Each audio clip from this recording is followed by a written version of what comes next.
Good morning. My name is Suzanne Broadbent, and I'm serving as the worship associate today. Oh, okay, better? Okay, now it's in my line of sight. Let's try that. Okay, well, I'm Suzanne Broadbent. I'm the worship associate, in case you missed that part. So that we all may feel included, we announce our pronouns and give a brief description of ourselves when we speak, so that those that are visually impaired or who are joining us online without video may have a sense of who we are. So, my pronouns are she, her, hers. I am a white woman who has been blessed to live nearly 76 years. My hair is naturally gray, but presented this morning as light brown with blonde highlights. I'm wearing fall colors, a tan blouse with a blue scarf with orange and gold flowers on it. Well, welcome everyone. This is a place for families to spend time together and to build multi-generational community. Thank you to our team of volunteers and staff who make Sunday mornings possible. Welcome to our online participants on YouTube. I encourage you to introduce yourselves in the chat. Please silence your mobile phones or other devices that might distract us for the next hour. We have important stuff to say. Our service today is led by Paul and Lori Spicer. Our minister, the Reverend Dr. Kent Doss, is away for the day, but he will be in the pulpit next Sunday. More information about events is available in the order of service, the weekly newsletter, and our website. But I do want to call your attention to two. One is it's time to sign up for fellowship dinners. And the sign up begins now and will close on October 12th. So I believe Barbara Gallivan is in charge of that. Barbara's over there in the green, and she will be around after service, I believe. Also, this Tuesday is the Alliance Lunch Program and meeting. Natalie Evans, the Executive Director from OKC Beautiful, will be our speaker, I believe. So notice those things and be there if you can. If you are not yet on our email list, please use the QR code on your order of service to sign up. If you are online, you can sign up under the newcomers section of our website. Now, welcoming you is not just my job, apparently. It's everyone's job. So please take a short moment to turn to those near you to offer a welcome and a good morning to First Unitarian.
And we begin our service by lighting the chalice.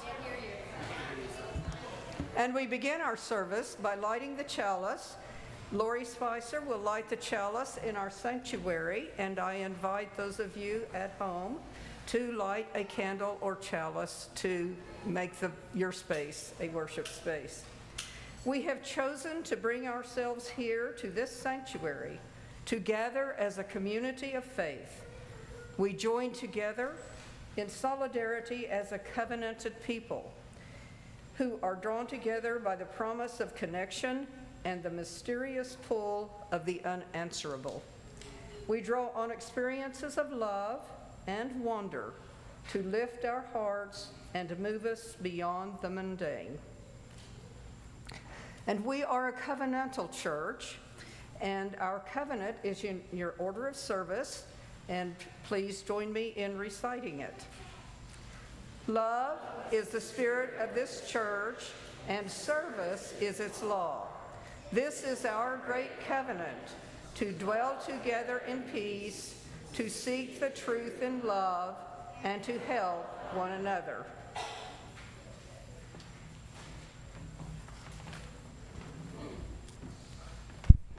Good morning.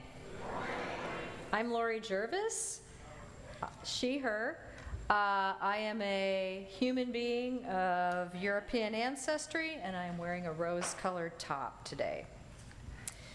So our call to worship was written by Daniel Chesney Cantor to love life. To love life is to notice the wonders that abound, and to notice the wonders that abound is to be grounded here and now. And to be grounded here and now is the beginning of finding love for this life today. Let us ground ourselves in this instant in the worship of all things good and right. Our opening hymn is filled with loving kindness, and it is in the Teal hymnal 1031.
In our time of prayer, it seems helpful to contemplate these words of theologian and philosopher Soren Kierkegaard. Prayer does not change things. Prayer changes people. People change things. In that spirit, this variation of the prayer of St. Francis of Assisi for peace is offered. Let us be instruments of peace. Where there is hatred, let us sow love. Where there is injury, pardon. Where there is doubt, faith. And where there is fear, courage. Where there is despair, hope. Where there is darkness, light.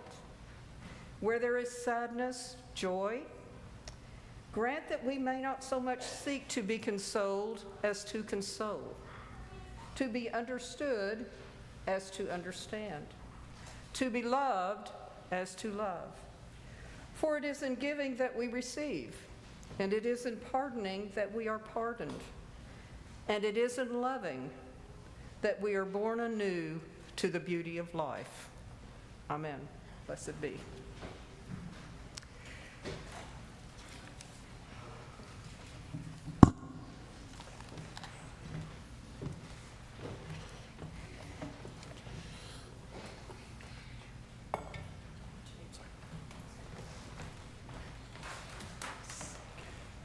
Good morning. My name is, just drop that. My name is Tim Atkins, and I serve as your Director of Religious Education. My pronouns are he, him. I'm both big and tall in rainbow glasses and a pink and white striped shirt. And today I'm going to tell you about a special donkey. So once upon a time in a little mountain village, there was a donkey named Nala. Now, Nala loved to carry things. If you needed apples taken to the market, Nala was there. If you needed firewood brought down from the forest, Nala was there. If you need water hauled up from the stream, yep, Nala was there. The only problem was Nala got very proud of being helpful. Sometimes when she carried a big load, she would strut through the village saying, clip, clop, clip, clop. Say that with me. Clip, clop, clip, clop. Look at me, I'm the most helpful donkey in the whole world. Well, one day, the wise old monk who lived at the edge of the village called to Nala. He said, Nala, I need you to carry something very important. Nala puffed up with pride. Of course, what is it? A mountain of rice? 100 books? A barrel of water? The monk smiled and placed an empty basket on Nala's back. The basket was, well, empty. Nala said, wait. You must have forgotten something. There's nothing in here. But the monk just said, no, Nala, carry this basket to the temple courtyard. Do not put anything in it. So Nala clumped down the road, clip, clop, clip, clop. Go ahead, clip, clop, clip, clop. Villagers pointed and laughed. That silly donkey carrying nothing. Nala's ears drooped. She felt embarrassed. She wanted to shout, but I'm carrying something important. But of course, the basket was empty. When she arrived at the temple courtyard, the monk was waiting. He bowed and said, thank you, Nala. Today you carried exactly what was needed. Nothing at all. Sometimes the world does not need our pride or our heavy loads. Sometimes the world just needs us to be open and ready, like an empty basket. And here is where we all get to join in. Everyone, put your hands together like you're holding a basket. Feel its weight, maybe heavy with worries or busyness or pride. And now on the count of 3, let's tip our hands over and say the words together, empty the basket. All right? So 1, 2, 3. Empty the basket. So that night, a group of travelers came to the temple, tired and hungry. The monk filled Nala's empty basket with fresh bread and fruit to share with them. If Nala's basket had already been full of her own things, there would have been no room for what the travelers needed. From then on, whenever Nala walked through the village, sometimes she carried apples, sometimes firewood, sometimes water, but every once in a while she carried nothing. And she was proud of that too, because she knew that being open and ready was its own kind of gift. So the next time you feel the need to show how helpful or how smart or how important or how right you were on the internet, maybe take a breath, hold out your hands, and say together, empty the basket. And then see what the world needs you to carry. The end.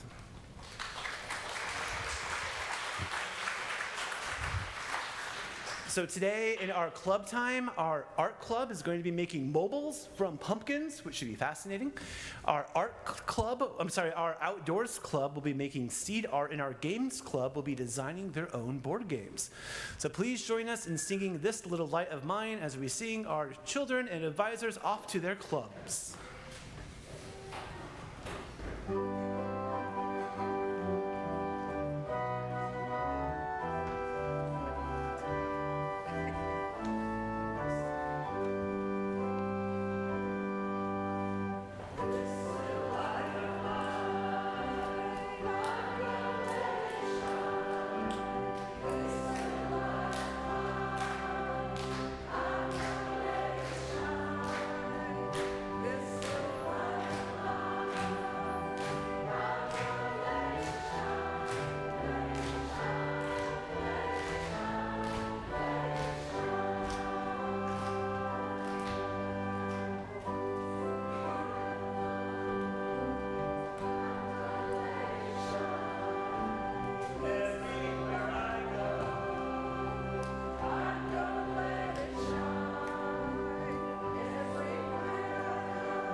Today, we are starting our series of services for the month of October around the theme of cultivating compassion. As I processed what I might say about compassion in a short reflection, it occurred to me to ask, what is compassion? And why is it important? We often get accustomed to words or ideas without thinking of their deeper meaning. So, I consulted the Merriam-Webster Dictionary, where compassion is defined as sympathetic consciousness of others' distress together with a desire to alleviate it. A related word, empathy, is defined as the action of understanding, being aware of, being sensitive to, and vicariously experiencing the feelings, thoughts, and experience of another. Now, there are many philosophical and spiritual dimensions to these two words, and those will be explored in our services this month, beginning with Paul and Lori this morning. But this morning, I will share a few thoughts and experiences with these concepts. A few days ago, on one of our beautiful fall mornings, I was standing in my front yard, contemplating the beauty and the work it provided, when a car turned the corner and stopped. A young man who appeared to be in his 20s hopped out. I asked, "May I help you?" And he responded, "No, but I think I can help this turtle." The street on which he had been traveling that runs along the north side of my yard is Northwest 36th Street, a busy road that is the bane of my existence. This young man had noticed a turtle trying to make its way across the street as cars whizzed past him. He picked up the turtle and carried it the rest of the way across the street and into my yard, where it disappeared into the brush. The wonder and the compassion of the moment brought me to tears.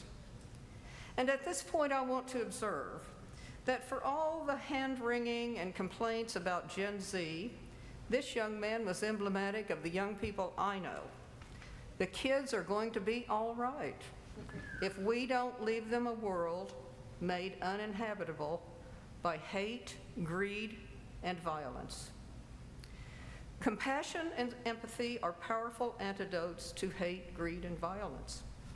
Employing compassion and empathy, however, is hard work. It is hard to feel and act with compassion and empathy when we feel scared, threatened, hurt, angry, or even bitter, or when we have suffered a grievous loss, especially toward those who have spurred these feelings by their actions and their words. I am very often struck by the compassion Holocaust survivors exhibit. Anna Ornstein, a survivor of Auschwitz who lost her 2 brothers and her father in the Holocaust, focused on empathy in her 60-year career as a psychiatrist, extending her empathy even to the Nazis. In her obituary in the Wall Street Journal, she was quoted as saying, "The Nazis' atrocities didn't mean you couldn't find in them a spark of humanity had they not been exposed to that nightmare, and if the political system had not been able to destroy their individual sense of morality." Her son observed that his mother's own survival allowed her to utilize her suffering to understand and be curious about the suffering of others. And given that she was able to mourn and grieve, she could help others do the same. And that her capacity to help others was also a way she felt some mastery over trauma and loss. There is a powerful new play now on Broadway entitled Punch, based on the true story of a night when a purposeless, drug-addled 19-year-old man who, in his own words, wants the night to end in violence. He punches, without intent to kill, a random victim, a young paramedic, who falls, hitting his head and dying a few days later when his parents have to make the agonizing decision to cut off life support. Unable to find peace and relief from bitterness and anger, the parents decide to participate in restorative justice, a program that brings perpetrators and victims face to face. The play concentrates on the parents' and the perpetrators' journey together through the terrifying encounters with their feelings and with one another, the fear of letting go, and the gradual nurturing of empathy and a courageous, conflicted compassion. The young perpetrator, achieving during the process a life for himself in the midst of the poverty and forces surrounding him, realizes that the parents' care for him, in his words, probably saved my life. In the words of the playwright, the play is about how you create empathy in a cruel society. As the New York Times critic adds, once you've done that, the play suggests, compassion is likely to follow, maybe forgiveness too. And one of the ways we show our compassion is by giving. And at this time, we will have the opportunity to do that through our offering and offertory. Each week, we give the undesignated cash and checks to organizations making our world more just, equitable, and compassionate. Our recipient this month, as our Change for Change, is OKC Metro Alliance. Its mission is to assist Oklahomans who want to recover from alcohol and drug substance abuse by providing long-term residential work recovery through First Step and to offer alternatives to incarceration through the operation of the Oklahoma City Police Department Public Inebriate Alternative. In a moment, the ushers will pass the plate here in the sanctuary. For those of you at home, you may send a check or enter a payment on our website, oneuc.org. The ushers may come forward now, please.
Thank you.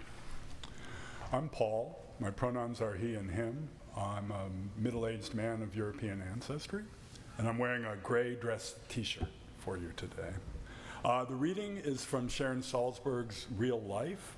She has a series of books. This is one of the more recent ones. When the Buddha taught 2,600 years ago, the social structure in India was built on a rigid philosophical system. According to their prevailing view of the world, everything and every being belonged to a predetermined category or class, and each of these had its own essential nature and its corresponding duty in life or role to play. That's one meaning of the word dharma, that predetermined, preordained nature. In this constricting context, the Buddha introduced his revolutionary teachings, saying, "Not by birth is one a Brahmin or an outcast," the Buddha said, "but by deeds." In this one teaching, the Buddha burst the bubble of social class, of deflecting responsibility, of mindless deference to religious authority, and of defining potential according to external criteria. He returned the potential for freedom back to each of us. That's another meaning of the word dharma, actualizing the potential for freedom that we all have, shedding the stories others have told about us to discover who we genuinely are, understanding what we care about most deeply, what makes for a better life. Dharma is not something we are fated to or stoic about, but the very set of practices that can lift us out of our conditioning, out of an assumed set of limits, and away from what is often a pervasive resignation. We can see for ourselves the elements of life that sustain us, bring us closer and closer to the truth of how things are. Rather than the fixed assignment we are given at birth, Dharma reflects a breathtaking capacity of any of us to take a journey away from constriction and resignation to a vital, creative life. There ends the reading.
Thank you.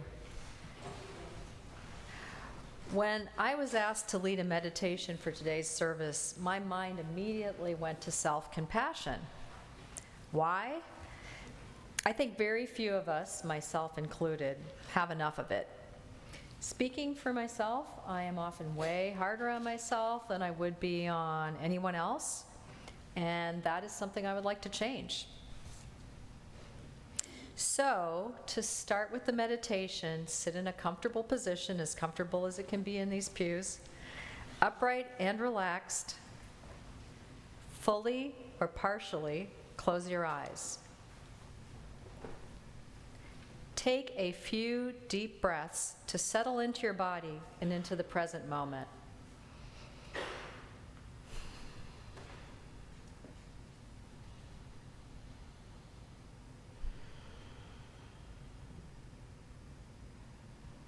Put a hand on your heart as a reminder to be kind to yourself. Now, bring to mind an interaction with someone that makes you feel badly, but only moderately badly, so that you can feel the stress in your body, but not get overwhelmed by it. It could also just be something yucky that happened that is kind of staying with you.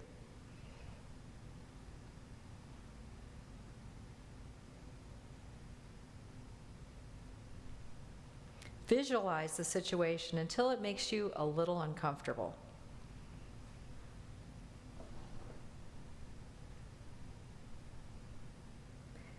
Now, say to yourself, this is a moment of suffering.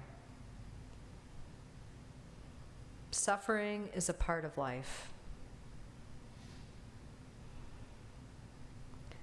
Say it to yourself again. This is a moment of suffering. Suffering is a part of life. Now put both hands over your heart. Feel the warmth of your hands, the gentle pressure of your hands, and notice your chest rhythmically rising and falling beneath your hands.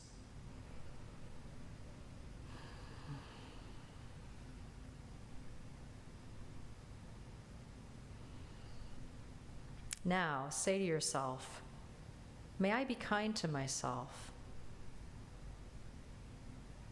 May I accept myself just as I am. Say it to yourself again. May I be kind to myself. May I accept myself just as I am. Now repeat this phrase to yourself. May all beings be free from suffering.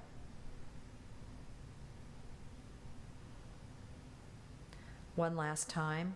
May all beings be free from suffering.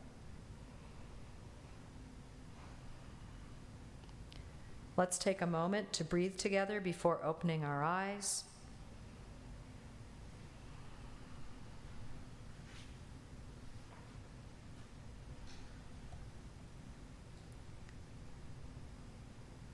Feel free to open your eyes as we move into the rest of the service, trying to bring some of that kindness and acceptance with you as you move into the rest of your day.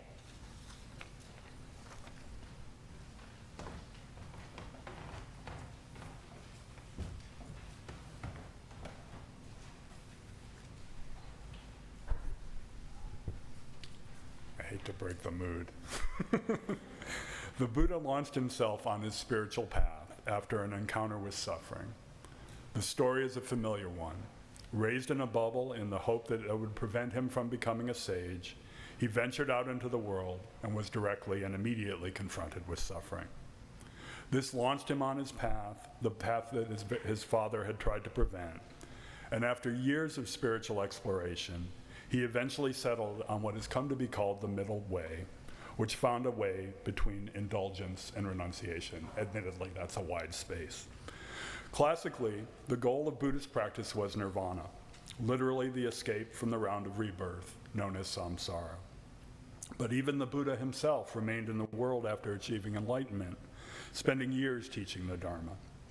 Subsequent developments of the Buddhist tradition really leaned into this idea, centering on the Bodhisattva, who opted to remain in the world instead of nirvana, vowing to work for sentient beings instead of pursuing individual release. Echoing these vows, the dedication prayer that we say at the end of every meditation session here at church puts it this way: from the stormy waves of birth, old age, sickness, and death, from the oceans of samsara, may I free all beings. While I don't think any of us would claim to be bodhisattvas, that aspiration to engage in our spiritual practice not for ourselves but for the world is essential to what I want to talk about today. While I was originally drawn to the Buddhist tradition to escape the world, the more I have practiced, the less this seems to be the point. I first encountered the Buddhist tradition in an introduction to Asian religions, which I took on a whim as an undergraduate. I was immediately hooked and took multiple classes on Buddhism and wrote my honors thesis on Tibet. I did not, however, start to develop a practice of meditation until I became a parent, when I realized that I had better start to cultivate some equanimity. I was in Denver at the time, and like here, yoga was much more available than Buddhist meditation, so I ended up doing much more of that. But I remained open to meditation when John Lou and Elizabeth started our meditation group here way back now in 2013, I became a regular meditator. I also joined the online community at Upaya Zen Center in Santa Fe during the pandemic, and I formally became a Buddhist last fall when I was able to take the precepts at the Buddha Mind Monastery here in OKC. What has surprised me as I got deeper into the practice and actually became a Buddhist was not the way it set me loose from the world, but rather the way in which it drew me in. The precepts I took in becoming a Buddhist were all about my behavior in the world, not my realization of the interdependent nature of existence. And most of them are focused on avoiding generating negative energy in the world, which they call karma.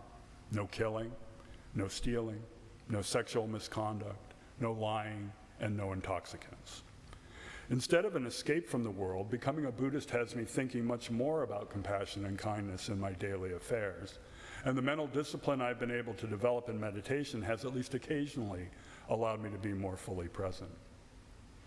As anyone who has tried to meditate knows, the mind is a wild place, and years into my practice, I remain very much a work in progress, much more frequently lost in thought than present in the moment.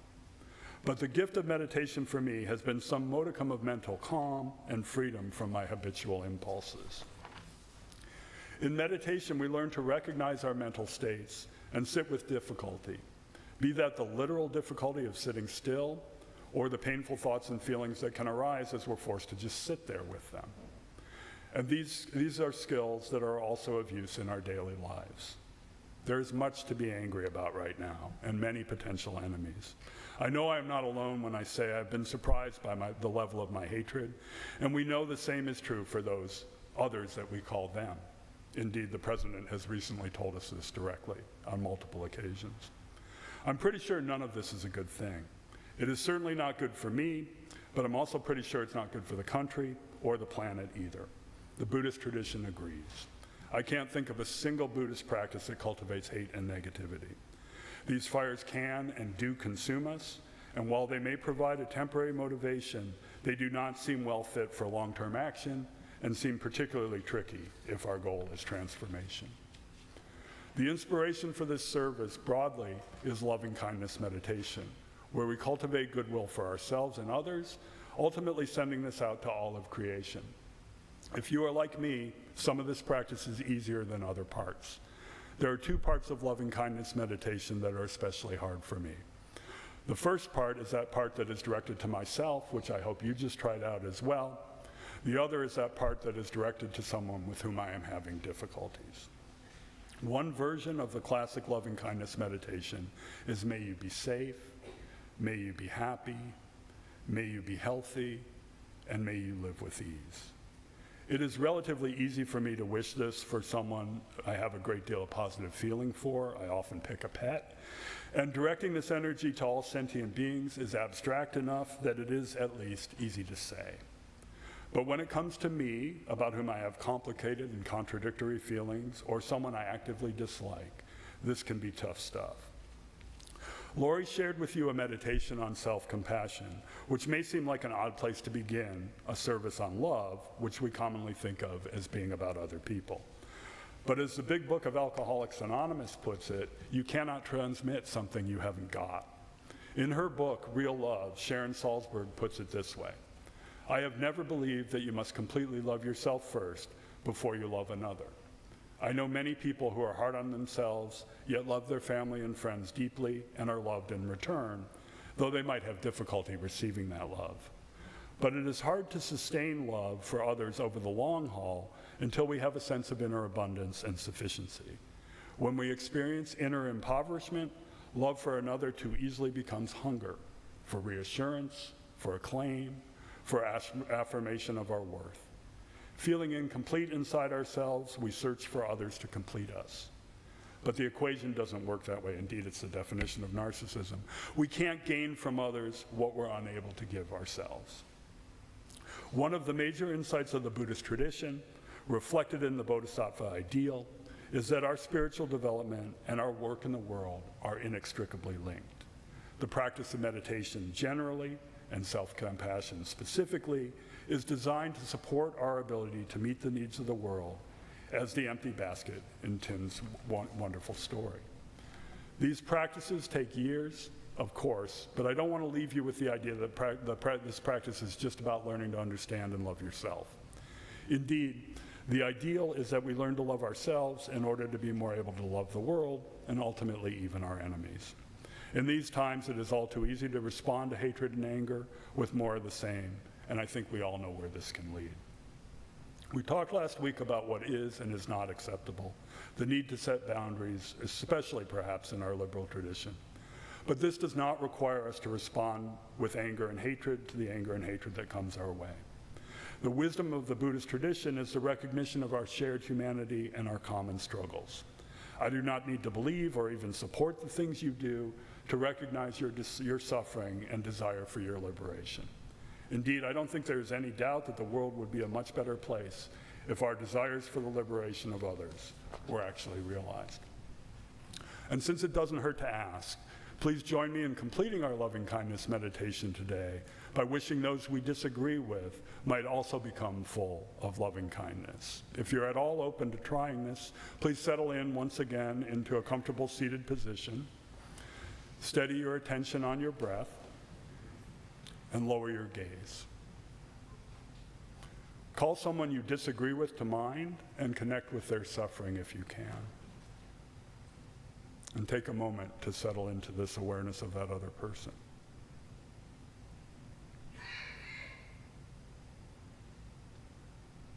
And now, if you're willing, repeat these phrases after me. May you be safe. May you be happy. May you be healthy. May you live with ease. Namaste. Our closing hymn is With Heart and Mind, number 300 in the gray hymnal.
as we extinguish the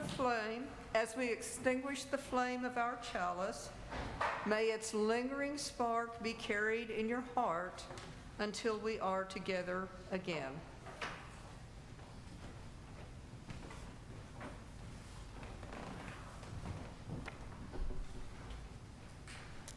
Before I close the service, I wanted to point out our new question for social hour, which you can find, I guess it's technically the third page of the order of service. It's at the end of the description of this month's Change for Change recipient. This is for those like me who struggle with coming up with something to talk about in there. We know it can be awkward. These are in the theme of this month's services and today specifically. So I'll close with a reading from Kent McCusick, To Serve, to Grow, and to Love. In the name of all that is holy, may the connections between us inspire and sustain us. May the flame of life within us and amongst us be a sacred reminder that we are all called to serve, to grow, and to love as we continue this journey of transformation. Thank you. Amen.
I